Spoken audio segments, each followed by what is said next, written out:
Hello, everybody, and welcome back to Taste of Reality. My name is Queenie, for those who don't know me. And for those who do know me, I done told you that Charlie was suspicious. Just saying.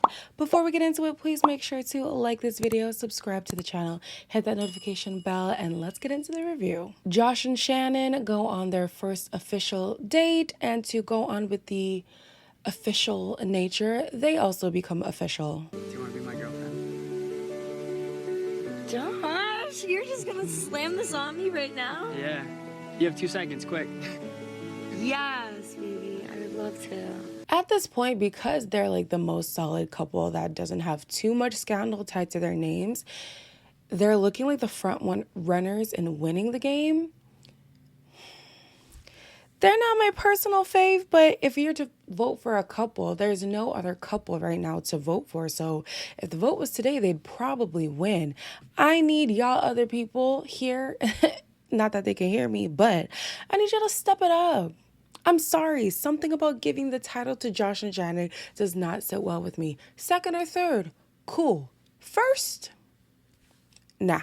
I kind of like that Trina has turned into the counselor of the villa. At first, she was counseling Will, and then she's counseling Olivia, and then Cash at one point. Like, I like this vibe for her. She's clearly very insightful. Oh, my voice is killing me, y'all. She's clearly very insightful when it comes to other people's relationships, but when she's involved, it's kind of clouded, which is the story with a lot of us. But I like this role for her. I definitely need a guy to come in and for her to really explore something romantic, because she's had it rough, okay? But also, I like that they're giving her a better edit now. It's not always tears. It's not always animosity. It's not always love triangle. She is a great character, and she brings something to the house. So this role, it's great. Now all she needs is a man. Corey is at a crossroads between Olivia and Bailey. Seeing her be okay with me talking to Bailey, like, made me more attracted to her, you know? But it's just weird, because, like, I'm an affectionate person. Like, I want to be, like, just flirting and stuff like that. But you also don't want to be rude to me. Yeah. Honestly, he has such surface levels with anyone he tries to connect with, so it's hard for me to even say which would be a better fit for him. He does say that aesthetically, Bailey is his type to a T, which he hasn't said about Olivia, but he also says with Olivia, the strong is bonder. The bond is stronger, and he could actually see them building something outside of the villa. He doesn't know if it's based on the fact that he's known her longer, or if it's actually just that much deeper than with Bailey. I just think, here's the thing with Corey. I don't know what he's here for. I don't know if he wants to come out with a relationship or come out with some deals, or just is here for a great time. But you got to figure it out, babe. Like, he's like, some of the things he says, some of the things he does, I'm just like, is he all the way there? I love him, but I'm just like, what do you come out with these conversations with? Like, these connections that you make, I like her so much. Why? What do you like about her? What have you guys talked about? What? This man in one of the episodes, not me now going in on Corey, one of the episodes, he was talking to, I think her name was Isabel, and he was like, oh, does the sun rise in wherever she's from? And I'm like, yeah, he's a little dense, huh? He can be a little dense sometimes, but I still want the best for him. And if the best is one of these girls, please lock it down, because there's new men coming, and you should be concerned. Charlie.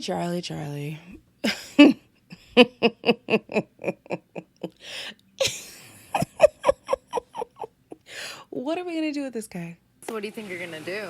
I mean, I'm gonna have a talk with her. I just know me, and I know once something turns me off, it ain't really no coming back. So when were you turned off? When? Was it when Cinco was here? Or was it when he left? Or was it when Alana came? Or was it when Genevieve was here? Because there's a lot of mismatch in your words and your actions, sir. What is it that's turning you off that you did not express to Cash? Because in my opinion, I do feel like his words are justified, but he did not communicate that. Because if he would have said back when she was juggling the two of them, that, hey, I don't appreciate this and I actually need you to make a decision. Give her an ultimatum. Who cares? Give her an ultimatum if you feel like that's what you have to do. But to go silently to talk about, oh, I'm confident in myself. I know the sauce that I bring. I know I can make her happy, blah, blah, blah, blah. Her guy leaves. Your girl comes. Now all of a sudden you've always been turned off and you can only take so much. According to Genevieve, outside the villa, you was a creep. According to her. This is not my words. According to her.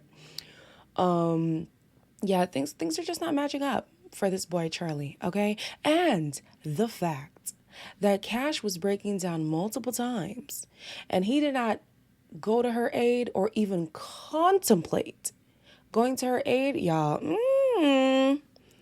I don't know. He also seemed a lot more talkative now that Alana is here. He all of a sudden has energy. Get out of here, man. I'm not gonna lie, though. Sometimes I am kind of conflicted when it comes to Cash because I love her. I love everything about her, okay? However, I don't get how she doesn't see that she put Charlie in the exact same position that Cinco put her in and that she went from victim to perpetrator. She did. And she's still kind of playing it like Charlie has to see things from her side, see things from her side. But I don't think she really was taking in things from his side. Granted, still think it's a little grimy. But his feelings were still valid. You know what I mean? And I think that her decision to pick Charlie over Cinco was out of fear and not feelings. It was out of fear that Cinco could potentially hurt her again and not for the strength of feelings that she actually had for Charlie. I don't think that the feelings for Charlie outweighed her fear of the potential with Cinco. Being completely honest. She even says things here and there like, I blew up my life. I could have saved him if I wanted to. Like, she's definitely having regrets because she knows that it was a stronger situation with Cinco than it was with Charlie. I'm like so upset right now. I like literally blew up my life for this person.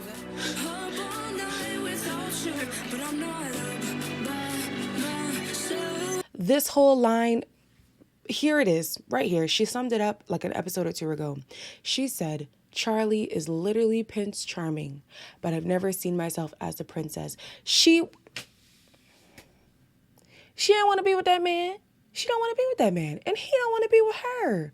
The mismatch of energy that we were talking about is real. Yes, he is more recluse. Yes, he doesn't speak as much as other guys do. But the energy was not reciprocated, at least not the way that it was in Casa Amor, for sure. And you could not blame Cinco for that because she was laying it on thick. You hear me? And he still was like, those were red flags from a long time ago. But then here is me getting annoyed again. Because he talks about how he doesn't see a future with her. She gets upset, right? Next day, all of a sudden he sees a future. And she buckled so damn quick. I was like, girl, I can't root for you if you don't want more for yourself. You know what I mean? I feel like, yes, you like him. And yes, he's the only option that you have right now. But you should want more for yourself. And Charlie is not it. We have 2 new guys ready to join the villa, starting with Casey, no JoJo. He is a 27-year-old barber. He likes confidence, a family-oriented woman, and is not afraid to shoot his shot regardless of the situation. I don't know who he's talking about because he did not give any names. But he said, listen, I'm going to step on your toes, and you going to know it, and I'm going to feel no ways about it. Ooh! I like the energy. Next, we have Andre, who is a 28-year-old Brazilian soccer player. He wants Olivia because he's attracted to maturity. Okay? Olivia, it's a love-hate relationship with me and her.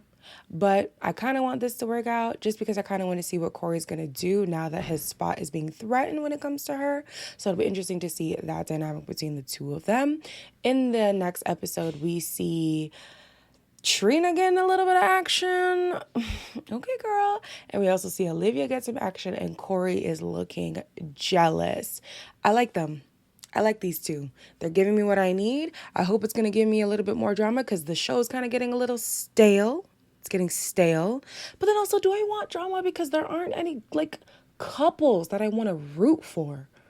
There's no couples that I want to root for. The only couple I was rooting for was Cinco and Cash, and they done messed that up for me. Will and Kira is a hell no. Josh and Shannon, I'll root for third. or second, not first. So yeah, I don't know. I want the drama, but I also, like, I'm ready for some substance, you know? Anyways, before I go, as always, please make sure to like, comment, share, and subscribe. Let's be in the comments. Remember to be respectful, guys, please. It's so stressful sometimes. Y'all be stressing me out in these comments. I don't want to have to block you. I don't want to have to block you, okay? Okay.